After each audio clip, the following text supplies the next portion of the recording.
Okay, I had a couple people ask me about screen captures and how you do that. I struggled a little bit trying to figure out how I could capture myself capturing my screen. So I think I figured out I'm using two different pieces of software here. So I'm currently using OBS, which is free online. That one's a little bit harder to use. You have to understand a few different things, so I wouldn't recommend it. I would recommend ScreencastOMatic. Now I know a few other people are using different ones, but just with the mic, the internal mic on your laptop and the webcam on your laptop, you should be able to use ScreencastOMatic. That's this icon right here on mine, and it's just a download. You can get a free copy. I think it puts a watermark on anything you create, so your screen capture would have a ScreencastOMatic watermark, and I think there's a time limit for how much you can record. I purchased it. It was like $10 for the year or some crazy cheap number. Maybe it's not exactly that, but I purchased it just because I made a lot of videos. So I'm going to stop using ScreencastOMatic now and just use OBS. It's a lot better, but like I said, there's more of a learning curve to OBS. So I'm going to open it up here, and a few things may happen. I've got two monitors, so I'm not sure which screen it's going to open on. Okay, so this is ScreencastOMatic when it opens. You can see these are the last time that, these are all videos I've made in the past. If I want to make a new one, I'm going to hit record. And you can see that this is my border for what is recorded. Now, lots of times I used to take and put this all the way down, but you can see it hides behind my taskbar, so I stopped putting my taskbar in there.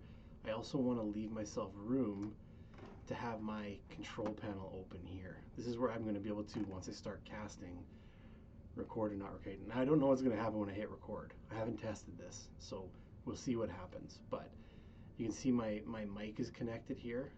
There's no max time because I have the paid version. Your max time will have something on it. You can mess around with the size if you want.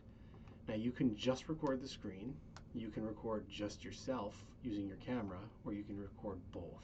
That's what I'm doing right now, but because my OBS software is using my webcam, nothing's coming in right here.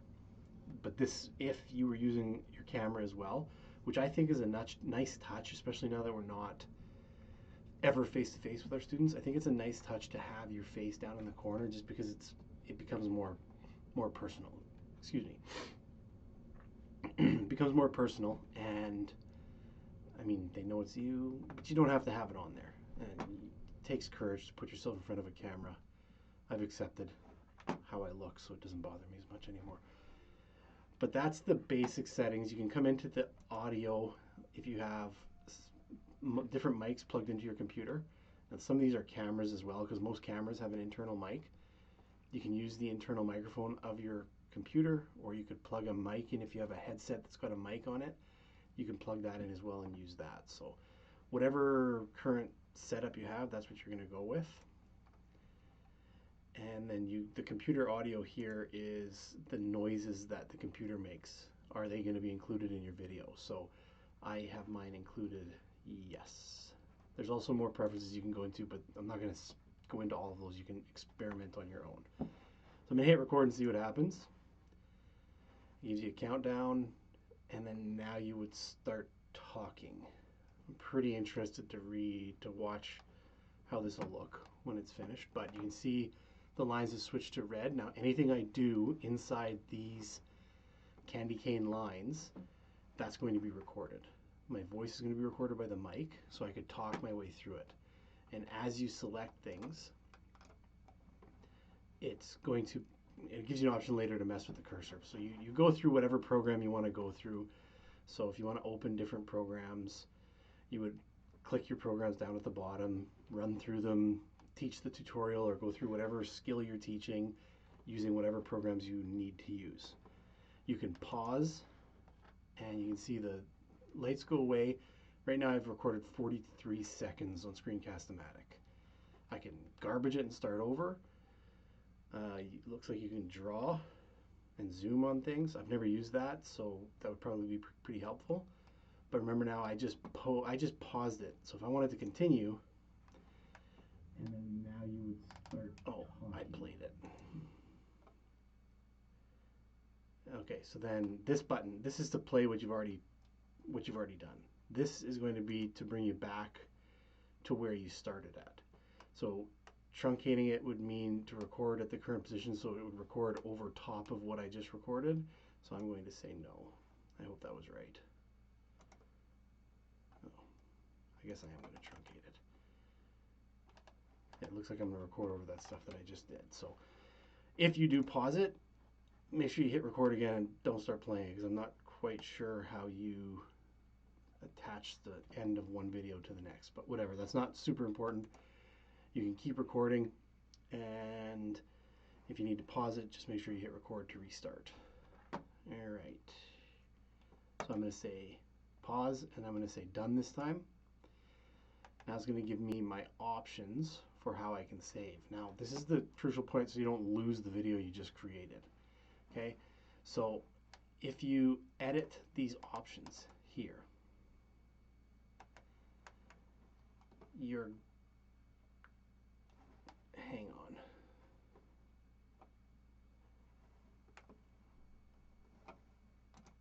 Enter recording name.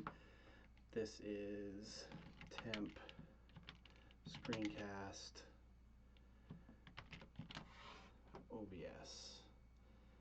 Oh, and then you can, sorry, they did an update and this window changed. That's why I had a momentary panic there. So my narration is going to be included.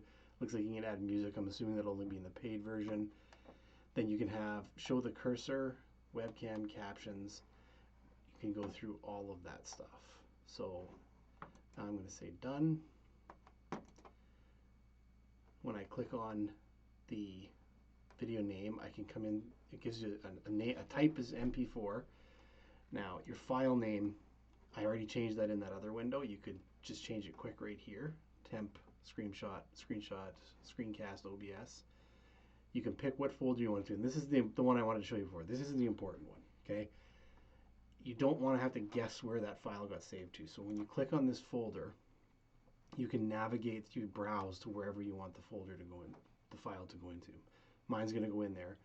Cursor, you can pick a highlighted cursor, just a regular cursor, or no cursor at all. I put the highlighted cursor in, quality normal, then say publish. Now it wasn't a very long video, so it's publishing pretty quickly. So I'm going to show you real quick how to add it to a YouTube file once it finishes. Okay, so in order to add something to YouTube, this is my YouTube channel. I have my YouTube account created. If you have a Gmail account, same thing, it'll work. Okay. I'm logged into my YouTube Gmail account, and I'm going to say create, and I'm going to upload video. And when I upload video, I can drag and drop the name of that file in there. Now if I go back to ScreencastOMatic, I can say the video's done. I say okay, and here's my today video. Now you can get rid of ScreencastOMatic. I'm going to go into my file explorer, and I'm going to look at quick access. And this is a video I did already. It's not showing up, but I know I saved it into Baron Tutorials. So I can go into my OneDrive where I store everything so nothing gets lost if my computer crashes. From there, I'm going to go into Baron Tutorials, and I named it temp screencast OBS. So this is the file here. I can drag it, drop it into this file here. Now this is the YouTube. It's now being uploaded to YouTube. There's a very critical step in here. This is where you would put a description of what you're using, but if it's just going to be used for students, you don't really need any of those. If you want to put it into a specific task playlist that you have pre-created, or you can create a new one here. I'm going to put mine into tutorials and say done.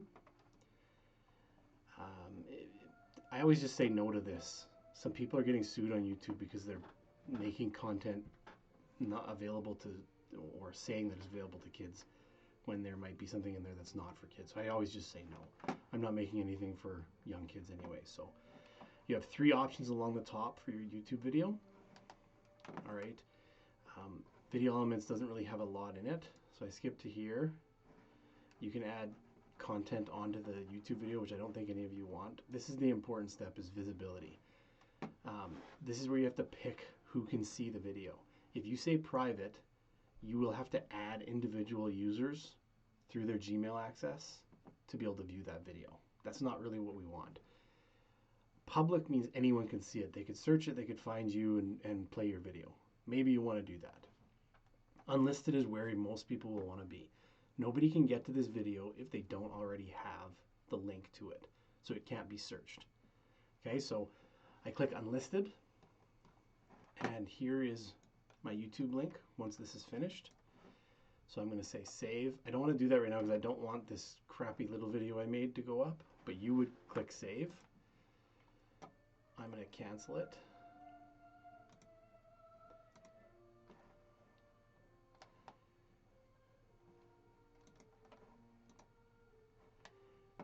And then you would have that link, and that's what you would provide to students. Okay, so that is a 11.5-minute tutorial on how to screen capture.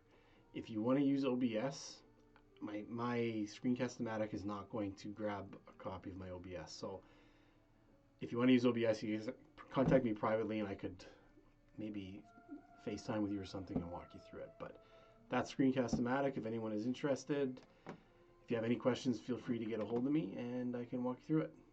All right, see you later.